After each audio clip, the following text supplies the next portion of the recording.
tatkala aya bangsa jin anu nyurup ka jalema anu ngaganggu ka jalema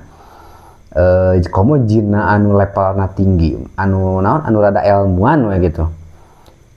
sieun jin teh tatkala dibejakeun maneh erek kaluar tina ieu raga cek urang teh misalkeun nya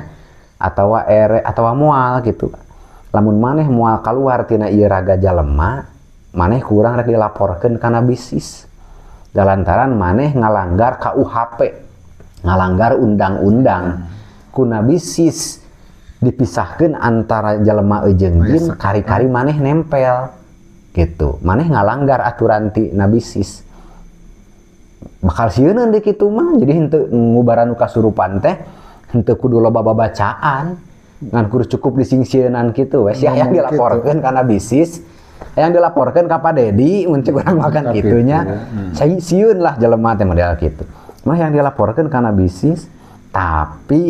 aya kode etikna deui urang nu ngalaporkeunana wawuh teu kana bisis tah kitu anggar lamun ecek jin teh cing sok geroan jeung bisis teh aing hayang nempo rek kumaha tan ngubaran